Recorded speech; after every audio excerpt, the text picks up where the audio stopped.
Hello, YouTubers, and welcome back to the Ohio Patriot Education Network channel. I am, as always, your host, the Ohio Patriot. So, for today's episode of this stream, we're going to talk about why AEW needs to fire CM Punk on the spot at this point. So, I've actually been a couple weeks behind right now and stuff. I know they had All Out not long ago, last past weekend. I still haven't gotten a chance to see highlights and stuff from that. But apparently, some stuff happened after that we're going to talk about today, which was apparently, I guess, CM Punk talking shit about like 10 different people, having about 5 or 6 of those 10 different people about to beat his ass because of that. And then basically Tony Khan stripping Punk, Kenny Omega, the Young Bucks, and I think somebody else the titles, and suspending everybody is what it was. Which honestly, I'm going to say it like it is, dude. I don't know how long ago it was now. Like, my mind's blanking on time wise. I know it was a few months now at this point. But yeah, it was a few months ago. CM Punk came out to, I forget which place they were at the time, but he came out wearing an abortion rights t shirt at the time. Tony Khan should have had the fucking balls right then and there to walk out there and been like, bitch, get out of my fucking ring. Leave the title in the fucking ring. Your bitch ass is fired on the spot, motherfucker. Because that's the thing, dude. Like, that should have been the last fucking straw right there, dude. Because you're just trying to create division at that point. And the thing is, like, this is the thing about wrestling, right?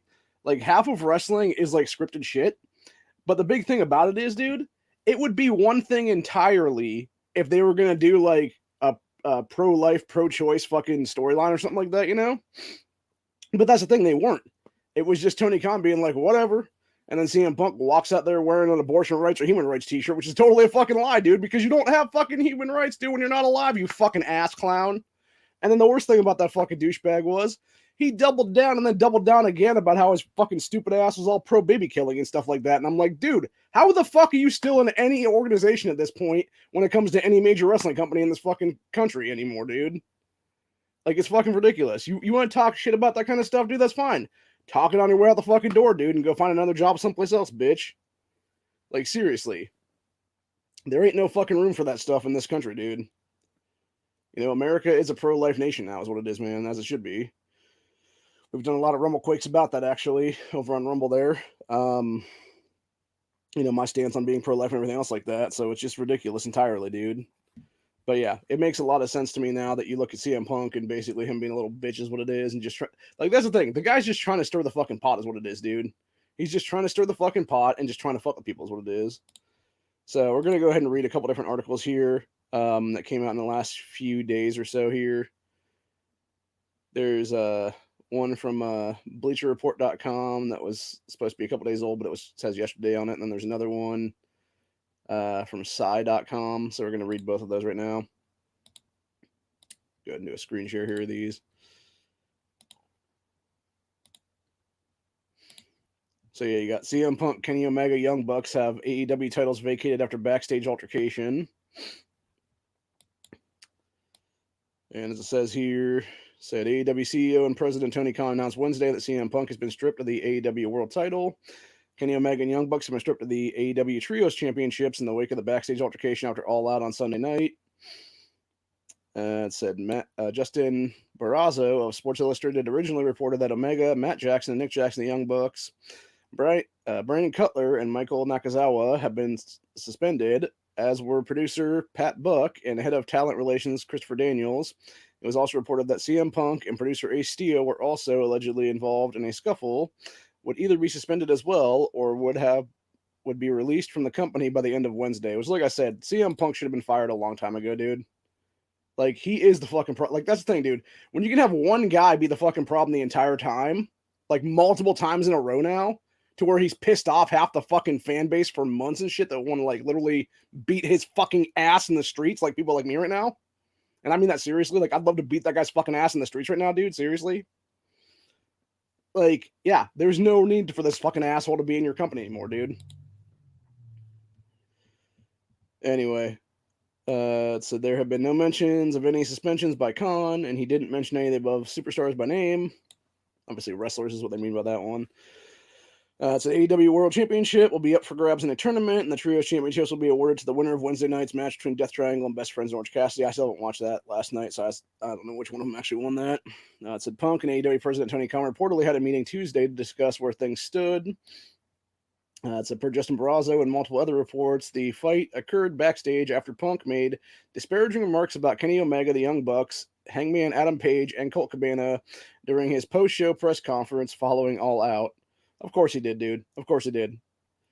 It said F4W Online reported that the physical altercation began when Punk took swings at Matt Jackson that was allegedly followed by Ace Steel throwing a chair and hitting Nick Jackson in the eye with it, as well as Steel biting Kenny Omega and pulling his hair. What the hell? What, dude, what the fuck?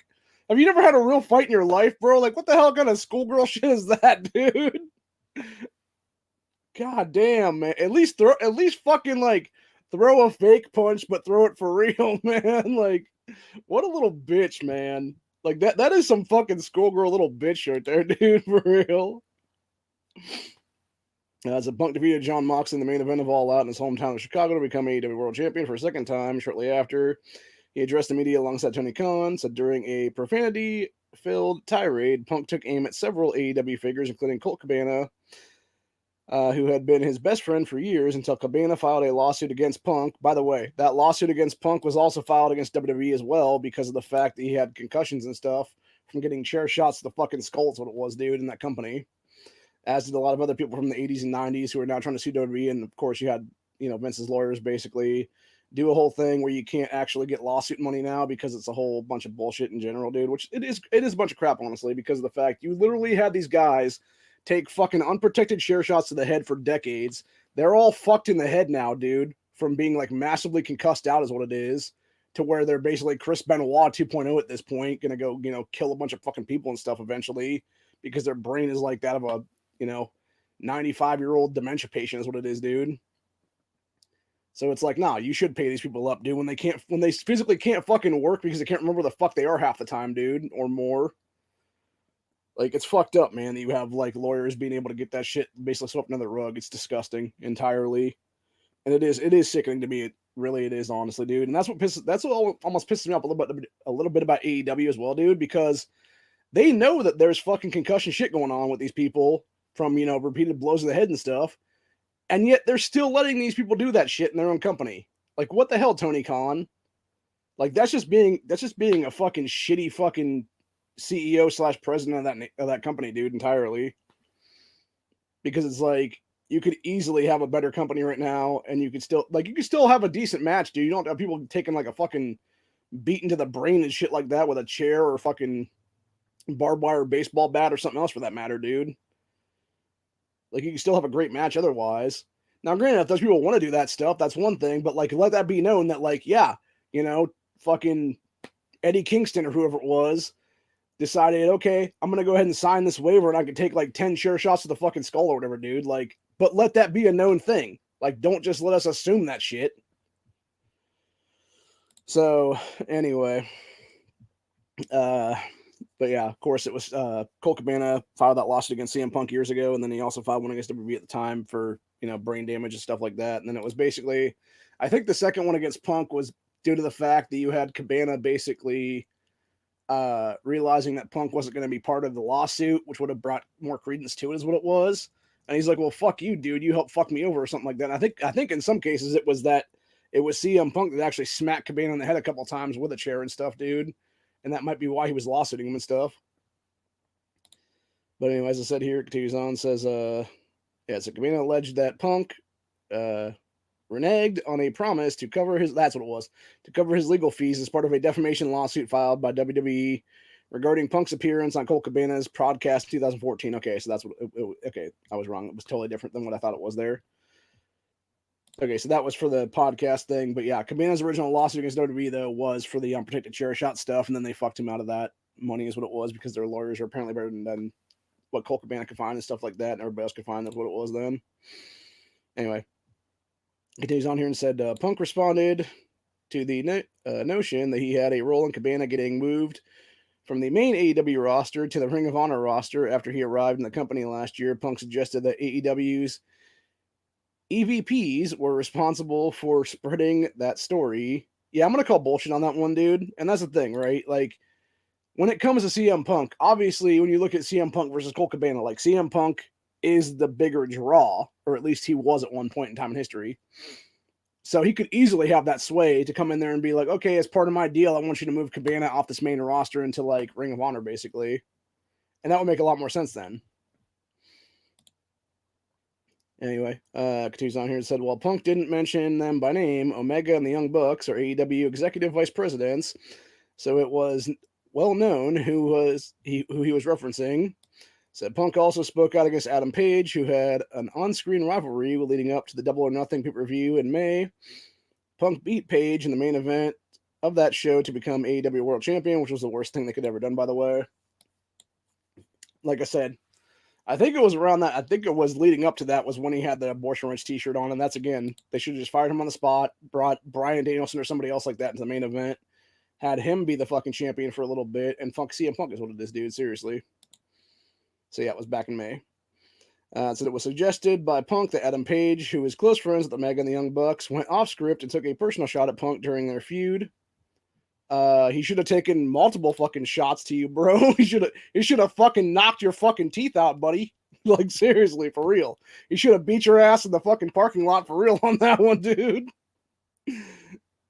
Anyway, it says in retaliation, Punk called Page a coward in a recent promo, despite the fact that he was no longer involved in a program with Page. Said timing of the suspensions is far from ideal for AEW since the top names involved scored victories at All Out pay-per-view. So in addition to CM Punk winning the WWE or AEW World Title, the team of Omega and the Young Bucks became the inaugural AEW World Trios champions when they defeated Dark Order. This is after a few months off television, MJF made his return at All Out by winning the Casino Ladder match as a surprise Joker. MJF revealed himself at the end of the show and confronted Punk, setting the stage for a title match between them.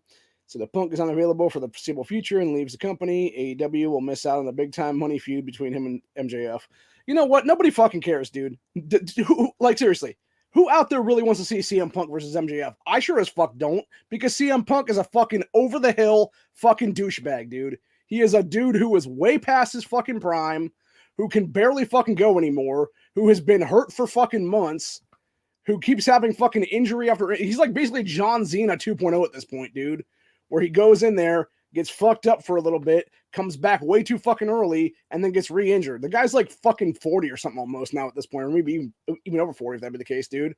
And that's the biggest problem with AEW right now in a nutshell, dude, is they're bringing in these fucking old-ass talent people who are pretty much past their fucking prime, and instead of bringing up younger talent involved in the company, no, let's go ahead and bring in everybody that's ex-WWE and shit at this point, dude, which is fucking ridiculous because, again, this is exactly what led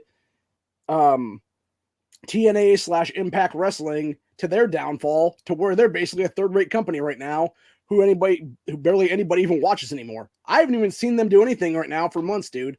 I don't even think they have a TV deal anymore at this point, man, because they're like so, beyond repair at this point, honestly, is what it is, man. And again, they happen to do with the fact that during their prime, who did they bring in? They brought in Hogan, they brought in Nash, they brought in all those old guys from WCW to basically give them $1 million fucking contracts. That is exactly what led to WCW going out of business too, by the way.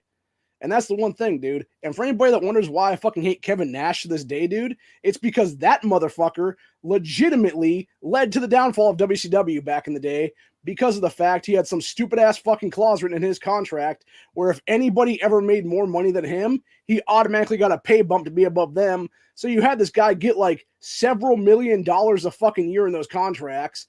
That was taking a shitload of money out of Ted Turner's pocket just for that contract alone, not to mention everybody else's contracts. And of course, what happened? You had Ted Turner have declared bankruptcy then in WCW, and then Vince McMahon, when WWE was still WWF, bought him the fuck out is what it was. And the worst thing about that was you basically turned a great Monday night feud between those two companies into a fucking shit show that McMahon won by default. And we still haven't seen anything since then that's just as good, man. And it's because of the fact you don't have anything that's just as good anymore because you don't have that rivalry anymore, dude. Now, granted, yeah, it's awesome to see AEW be ahead and stuff like that and do their thing on Wednesday nights and shit, but they're never going to go up against WWE for real, dude, because, again, they know they get fucking squashed in the ratings. Now, granted, is WWE even as good as it used to be? Hell no, dude. I started watching that shit again like a month or two ago, and I'll tell you what, with the exception of a handful of people like a handful of matches and stuff, and it's mostly the chicks matches at this point that I'm actually watching and stuff. Like, I could give a fuck about like tag teams and stuff in that company, dude. So, yeah, it's a bunch of crap. But anyway, so that was the first of two articles. We're going to read the second article here,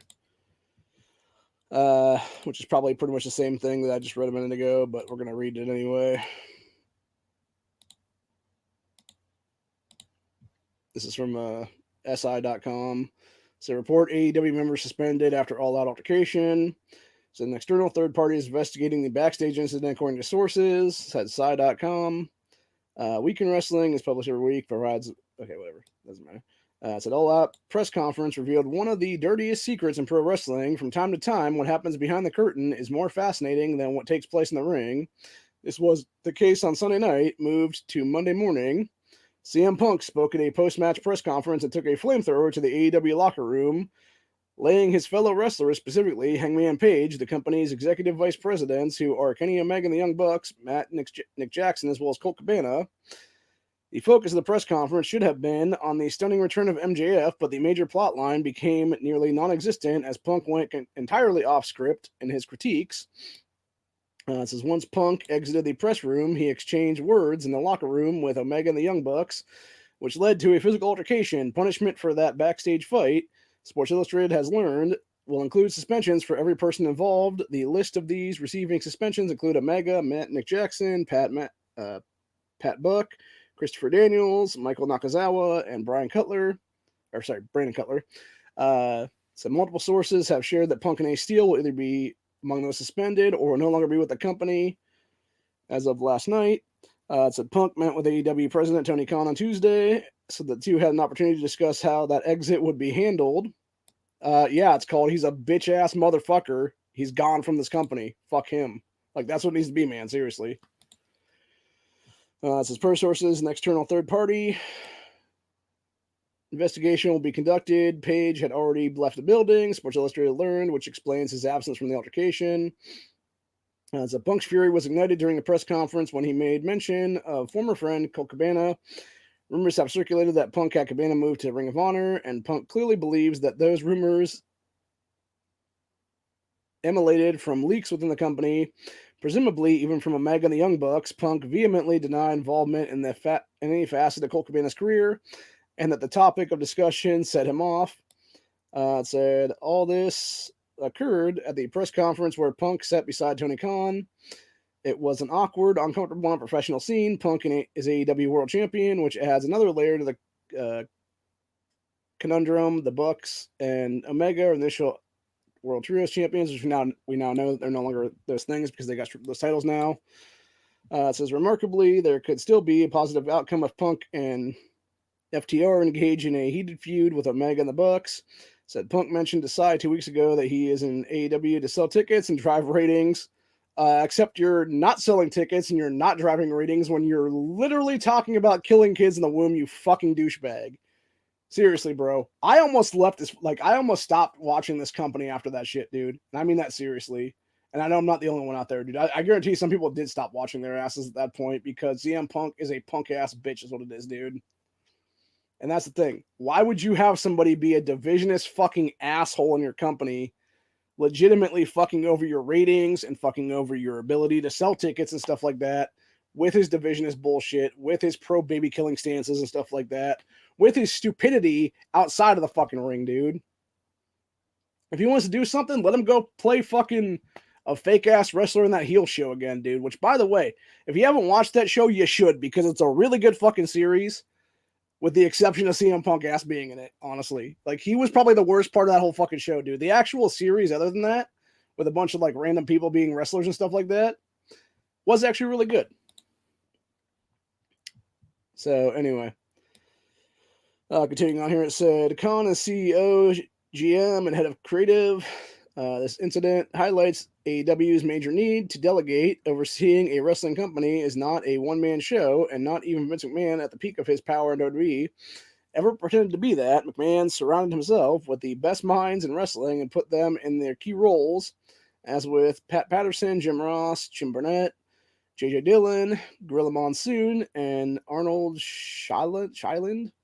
Said, while he signed off on all major decisions, it was never just McMahon behind the scenes managing it all. Yes, McMahon may have been the one to receive the praise and recognition. WWE's success under his leadership was the result of a wide range of contributions. AEW's lack of experience in executive leadership plays a role in these issues. The company possesses a first-rate, world-class roster, yet far less experience in the front office. So WWE also plays a role in all of this, as Khan noted during the press conference. All Out did well commercially, but not to the point where it set any company records. This is largely because WWE strategically ran a must-see event the day before in the Clash at the Castle, as well as NXT special War of the Worlds, only hours before AEW started its All Out pay-per-view. So for WWE, that all-out press conference will undoubtedly be used by newly appointed Chief Content Officer Paul Levy, aka Triple H, as their newest recruitment play. Said Triple H is following a wrestling blueprint created by McMahon in the late 1980s. When McMahon had distanced himself from it, Triple H is back to signing all of the top talent available. Yeah, I wouldn't be surprised, honestly, if there was a mass exodus from AEW at this point because of this shit, dude. And the big thing there is, there's already, I was watching something a few minutes ago before I started this, and there's already multiple talent in AEW calling for CM Punk to be fired at this point, as he should have been months ago. Like I said, dude, the day that he came out wearing that fucking stupid pro baby killing t-shirt, his ass should have been, Tony Khan should have walked out there and been like, get the fuck out of my fucking building, bitch. Your ass is fired. Go, leave. You're done here. And that's the problem right there. The fact that he didn't do that shows that he is fucking compliant in CM Punk's bullshit, dude. Or not compliant, complacent in CM Punk's bullshit. Let's see. It says, in the shadow of all this are the expiring television rights deals for AEW and WWE. Based on their ratings, AEW should be in the position to receive a significant increase in their rights fees when the current deal with Warner Brothers / Discovery expires at the end of 2024. But Warner Media merged with Discovery Inc., forming Warner Brothers Discovery, and the marketplace is unsure of their current strategy, said, creating question marks around AEW's future. WWE also has a need for a new network rights deal, as existing agreements with NBC Universal and Fox only run through the end of September 2024. Said, weakening AEW while further solidifying their own brand is undoubtedly WWE's objective. Said, for AEW, this is the wrong time for chaos. The company needs to tighten up its internal affairs, as the pro wrestling industry is a far stronger place with two major companies instead of one overwhelming monopoly. Exactly, dude. Oh, by the way, Braun Strowman came back to Raw this week, which is pretty cool. That dude looks jacked as fuck now, dude. Seriously. Like, I'll tell you what, dude. I remember Braun when he was back there a couple years ago or whatever. He was like a flabby motherfucker. Like, he has definitely toned up like a lot. And he is legitimately a powerhouse now, dude. Like, that is basically what a real tall, like, that still frame there is what a real tall dude should look like, honestly, dude. Just like toned as fuck, really. So, anyway. But yeah, like I said, AEW, they just need to fire Punk, dude. They just need to fire CM Punk for the betterment of the company. Have everybody else basically come back, be like, yeah, we understand we suspended you, and you're going to be suspended for like a couple weeks or whatever the case be. You're going to get a shot at those titles again, et cetera, and then it'll be a whole thing from there. And like I said, personally, I don't think Hangman's ever actually fought MJF for a title. I would much rather see that match than CM Punk, dude. Honestly. Like, that's my thing. Unless it was going to be something where they kept CM Punk around for like another month or so to feud with MJF and then fired him after he lost, I could see that being a thing. But then again, because they suspended him now, it is a whole situation there where you basically have people that are like, hey, when you got a man claiming to be a draw and stuff like that, but he's really just a drain on your company, like, why would you keep him around? And that's really where I'm at with the whole thing right now. So anyway, I am going to catch up on a bunch of AEW here in a couple minutes though, because like I said, I'm still a couple weeks behind. I just noticed when I was going to my feed today, there was a bunch of stuff about CM Punk and suspensions and stuff, and I'm just like, wait, what? So yeah, I figured I had to look it up and see what's going on there, and it doesn't surprise me. It doesn't surprise me. And like I said, dude, the guy is a fucking toxic piece of shit, honestly. So it is what it is, man. And like I said, really, I do agree with that second article, though. Tony Khan needs to find some people and hire some people to be basically his go-to people. He needs to find like him. He's basically find himself like a Pat Patterson type and a few others like that and stuff like that, and start delegating responsibilities to those guys, and be like, okay, we know you. I know you guys know the rest. Like even nothing else, right? Like he has Taz already in the ring as like a commentator. Like you can't tell me that Taz doesn't have the capacity to be like a backstage dude and stuff like that, and do like a lot of like different front of house stuff or whatever the case be. Or if he doesn't have that ability, he can find people that do have that ability. Because I know Tommy Dreamer's out there still doing stuff, and he's been able to do a lot of stuff over the years and stuff like that, dude. So you can't tell me that like you couldn't just go find people and hire people and stuff like that, man. So anyway, but yeah, it's interesting. I noticed that like I said, I still haven't watched the pay-per-view stuff. I know that Billy Gunn's kids and then the guy that used to be Big Cass and WWE all like apparently became like a stable or something on Sunday at that Casino Royale thing or whatever. So I'm gonna have to see what's up with that. I know Stokely Hathaway had involvement in it and stuff like that, dude. But I wasn't aware that Christian was hurt at this point. Like I said, I'm still like 2 weeks behind on stuff. So I really need to go back and just like watch up to right now what's going on and stuff, man. So, but yeah, I don't know. I assume it'll be like, that's the thing. When you look at AEW's active roster right now, I know there's like 10 people hurt at this point, and it's all like random folks. I know Kip Sabian was gone for a long time because of his injuries. I know Omega just recently came back, and he, what the hell was I saying now? Yeah, I know Omega recently came back, and that's the big thing. Like him and the Bucks winning the titles like that, and for them to be, what you call it? Okay, apparently he's out with arm surgery. That sucks. I mean, again, you look at like I said, you look at CM Punk, you look at Christian, look at all those guys like that, dude. They're showing their ages at this point. It's like Hulk Hogan when he was in his like later prime time and WCW and stuff like that, man. Like he was an over the hill guy then and stuff. I'm not sitting there going to say these guys are like over the hill and like they're, late 30s, early 40s, whatever it is there. But like, yeah, there's some of them that can still go. But again, when you're up to that age and stuff, you're going to be hurt no matter what. And it's a whole situation there where it's going to take much longer for you to come back. It's just like I mentioned earlier with John Cena and stuff like that, with him coming back all the time way early and stuff. It's because he never let his body fully heal. So now he's in his like later years and stuff like that. He's in his like 40 plus now. He is so messed up that he can't even wrestle anymore is what it is. Or if he does wrestle, it's like very like, here and there is what it is then. So anyway, that's pretty much it for today. Hope you guys enjoyed this. Like I said, if AEW was smart, they fire CM Punk over everything that's gone on in the past 6 months and be done with it. And that's all I'll say about it. Hope you guys enjoy this. Later.